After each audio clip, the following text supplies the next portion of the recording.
এক পক্ষ বলার চেষ্টা করছে যে আওয়ামী লীগ এখনো চক্রান্ত করছে, প্রতি বিপ্লব ঘটানোর চেষ্টা করছে, সেটা আনসার বিদ্রোহের মাধ্যমে হোক কিংবা যে কোনো পেশাজীবী সংগঠনের মাধ্যমে হোক, অথবা এই যে শ্রমিক অসন্তোষ, যেখানে যা কিছু হচ্ছে সব দায় আওয়ামী লীগের উপরে চাপানোর জন্য এক শ্রেণীর মানুষ চেষ্টা করছেন। আবার এই যে দেশের যে সামগ্রিক অবস্থা, সেই সামগ্রিক অবস্থা যদি আপনি বিস্তার করতে চান, বিশ্লেষণ করতে চান, আপনি সকালবেলা কাঁচা বাজারে যাবেন, সন্ধ্যার পর নিউ মার্কেট আপনি সেখানে যদি একটু ঘুরেন, তাহলে আপনি বুঝতে পারবেন যে দেশ কোন পর্যায়ে গিয়েছে। আমার যে অফিসটি, সে অফিসটি পুরানা পল্টন মোড়ের কাছে ৩৩ দক্ষিণা রোড। তো এখানে সাধারণত রাত্রি ৯টা, ১০টা, ১১টা পর্যন্ত প্রচণ্ড ট্রাফিক জ্যাম। আমি বলতে গেলে ২৫ বছর ধরে এখানে ব্যবসা বাণিজ্য করি। ২৫ বছর না, আরও ঠিক প্রায় ৩০ বছর ধরে এই এলাকাতে বসবাস করছি, ব্যবসা বাণিজ্য করছি, এবং এখানে এরকম অবস্থা সবসময় দেখে আসছি। ক্রমবর্ধমান হারে এই পুরানা পল্টন মোড়ের যে জ্যাম এবং কোলাহল, এটি বেড়েই চলছে। কিন্তু ৫ তারিখের পর থেকে এটি ক্রমশ হালকা খালি হতে হতে এখন এমন একটা পর্যায়ে চলে এসেছে যে সন্ধ্যার পরে এখানে আপনি একা যদি বেরোতে চান, আপনার ভয় লাগবে। এমনকি বিকেলেও যদি আপনি বেরোতে চান, আপনার ভয় লাগবে। নিশ্চিম নীরবতা, লোকজন রাস্তাঘাটে নেই। যে মেট্রো রেলের স্টেশনটি আমার অফিসের সামনে, সেখানে ৫ তারিখের আগে যেখানে দাঁড়ানো যেত না, ঠিক সেই জায়গাটিতে এখন বলতে গেলে কোনো লোকজনই নেই। তো ইট মিনস যে অর্থনীতির যে চাকা, সেই চাকাটি ঘুরছে না। তো এর ফলে কি হচ্ছে, যারা ক্ষমতায় আছেন তাদের বক্তব্য হলো যে সকল কিছুর নেপথ্যে শেখ হাসিনার অপশাসন, অপকর্ম এবং দূরে বসে তার যে তুড়ি বাজানোর যে অপচেষ্টা, সেটি এজন্য দায়ী। আর আওয়ামী লীগের যে সমস্ত লোকজন পালিয়ে রয়েছেন, যারা পালিয়ে গেছেন, তো তাদের বক্তব্য হলো যে দেশ চালানো তো এত সোজা জিনিস না, এ খুবই কঠিন বিষয়, এবং এই কাজ করার যোগ্যতা একমাত্র সেখানে সিনারি আছে, আওয়ামী লীগের লোকজনই এটা পারে। তো তোমরা তো পারছো না, তো কাজেই আমাদেরকে লাগবে, আমরা আসছি। এবং এই যে আমরা আসছি এই কথা বলে তারা মোটামুটি যে সামাজিক যোগাযোগ মাধ্যম, সেই যোগাযোগ মাধ্যমে প্রতি মুহূর্তেই রীতিমতো যুদ্ধ তারা শুরু করেছে। আমরা আরেকটা ভিডিও করব, আলাদা একটা ভিডিও করব যে বিষয়টি নিয়ে। সেটা হলো, আমরা জেনেছিলাম আওয়ামী লীগ প্রায় ২০,০০০ সাইবার যোদ্ধা তৈরি করেছেন, যাদেরকে দিয়ে মূলত প্রচার এবং প্রোপাগান্ডা চালানো হবে, বা বিএনপি এবং জামাতের যে সাইবার যোদ্ধা আছে তাদের মোকাবেলা করার জন্য ২০,০০০ যোদ্ধাকে নিয়োগ করা হয়েছিল। অবস্থার দৃষ্টি মনে হচ্ছে যে এই ২০,০০০ যোদ্ধা কেউ মরে যায়নি, একজনও মরেনি, একজনও পালায়নি। এই কারণ হলো, এখন যে গুজবের যে কারখানা, সেই কারখানাটি মূলত operated by the Awami League.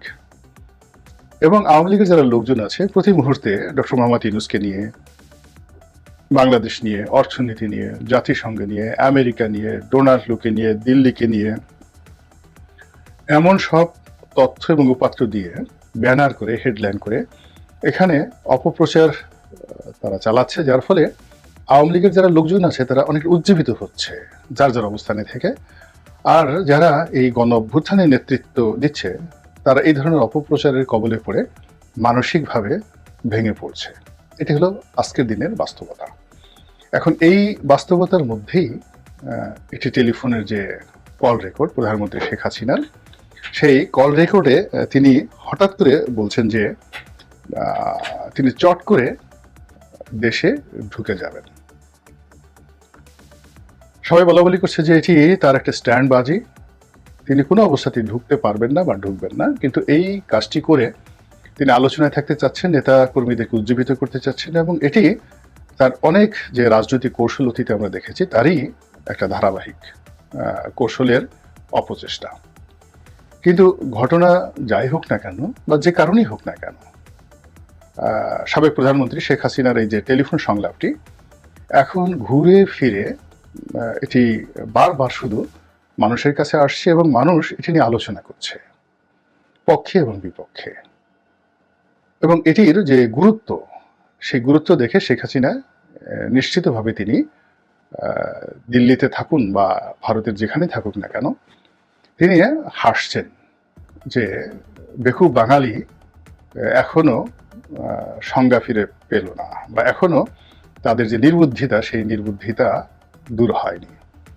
যেভাবে তাদেরকে 2014 সনে বেকুব বানিয়েছিলাম, যেভাবে 2018 সনে তাদেরকে অন্ধকারের মধ্যে সিল মেরে দিয়েছিলাম, যেভাবে 2024 সনে একটা ডামির মাধ্যমে পুরো দেশ জাতিকে একেবারে বেকুব বানিয়ে ফেলেছিলাম, সারা বিশ্বকে বেকুব বানিয়ে ফেলেছিলাম, সেই নির্বুদ্ধিতা এখন বাঙালির বেড়েছে।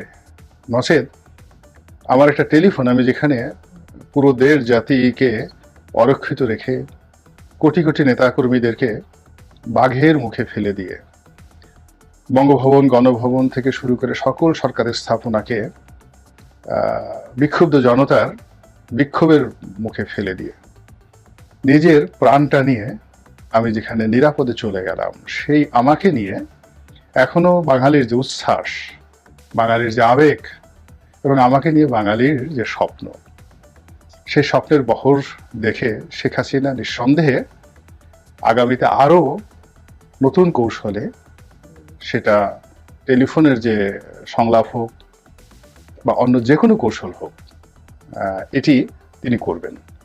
এবং একটা বিষয় আপনারা লক্ষ্য রাখবেন যে তার যে টেলিফোন সংলাপ, এখানে তিনি কতগুলো বিষয় বা শব্দ ব্যবহার করেছেন, যেমন চট করে তিনি ঢুকে পড়বেন, at any time, all on a sudden ইংরেজিতে যদি আমরা বলি।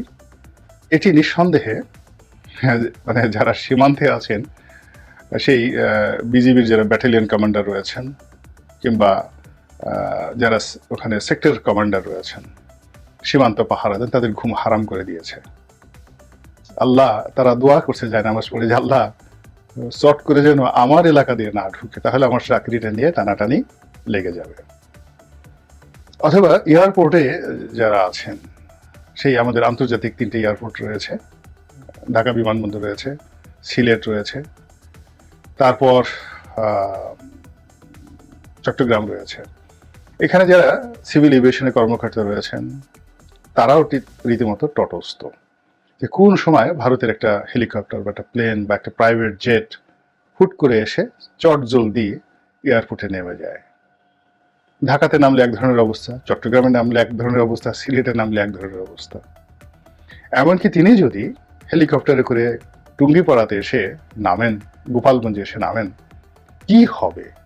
এই বিষয়গুলো নিয়ে কিন্তু আলোচনা হচ্ছে, এবং অনেকের মধ্যে কিন্তু এটি নিয়ে নানা রকম দ্বিধা এবং সংকোচ এটি লক্ষ্য করা যাচ্ছে। তো যাই হোক, শেখ হাসিনার এই কথাগুলো ফেলে দেওয়ার মতো নয়। ফেলে দেওয়ার মতো নয়, এই কারণ হলো আমরা যারা তাকে চিনি 1981 সন থেকে, তার মধ্যে কতগুলো বিষয় রয়েছে। সেটা হলো খুব দ্রুত সিদ্ধান্ত নেওয়া, একেবারে দ্রুত, 1 মিনিটের মধ্যে তিনি সেই পাহাড়ের মতো বিশাল কোনো সিদ্ধান্ত তিনি নিতে পারেন, এবং অতীতে নিয়েছেন। ঝড়ের মতো রাজনৈতিক সিদ্ধান্ত গ্রহণ করা। তিনি যেভাবে এরশাদের অধীন নির্বাচনে গিয়েছিলেন, আবার এরশাদের সাথে সম্পর্ক নষ্ট করে পার্লামেন্ট থেকে পদত্যাগ করেছিলেন।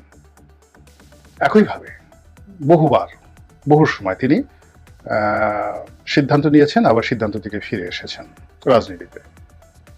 এবং তার এই সিদ্ধান্ত নেয়ার ক্ষেত্রে এবং কোনো সিদ্ধান্ত থেকে সরে আসার ক্ষেত্রে তার কোনো পরামর্শদাতা ছিল না, একজনও ছিল না। তিনি নিজে নিজে সবকিছু করেছেন, এবং তার পাশের লোকটি টের পায়নি যে শেখ হাসিনা 1 মিনিট পরে আসলে কি বলতে যাচ্ছেন, কি করতে যাচ্ছেন, কি সিদ্ধান্ত নিতে যাচ্ছেন।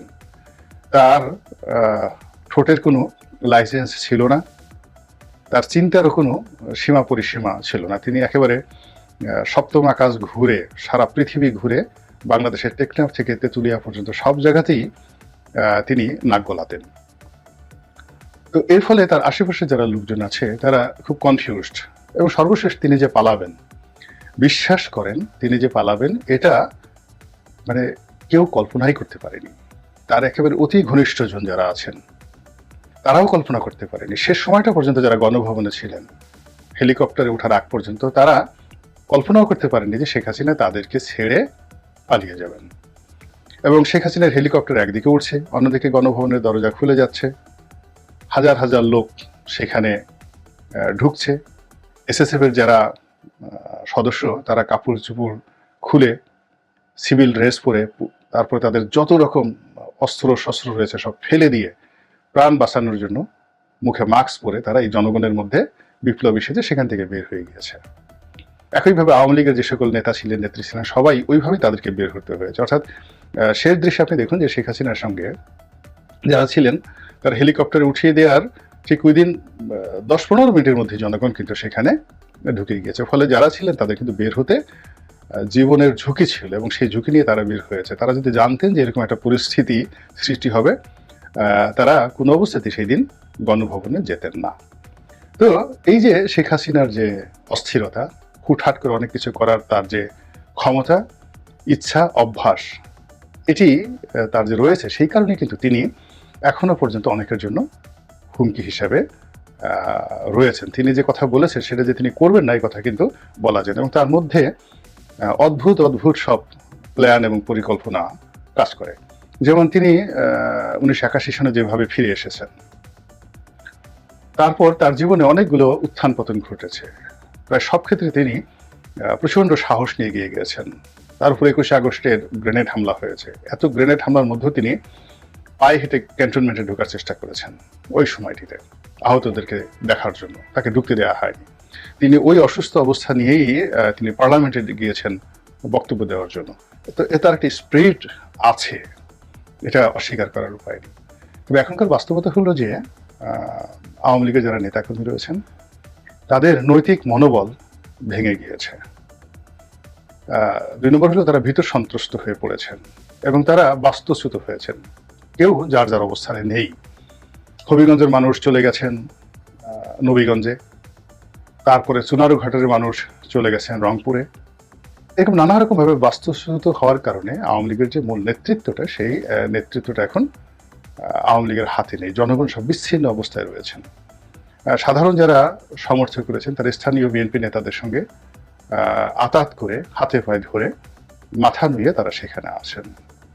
তো সেই অবস্থায় উনি জলদি বা চট করে যদি ঢুকে পড়েন বাংলাদেশে, তো সেটি আমার কাছে মনে হচ্ছে না যে তিনি যেভাবে আশা করছেন সেরকম কিছু একটা ঘটবে। বরং তিনি গ্রেপ্তার হয়ে যাবেন এবং গ্রেপ্তারের পরে আরো অনেক কিছু অনাকাঙ্ক্ষিত ঘটে যেতে পারে।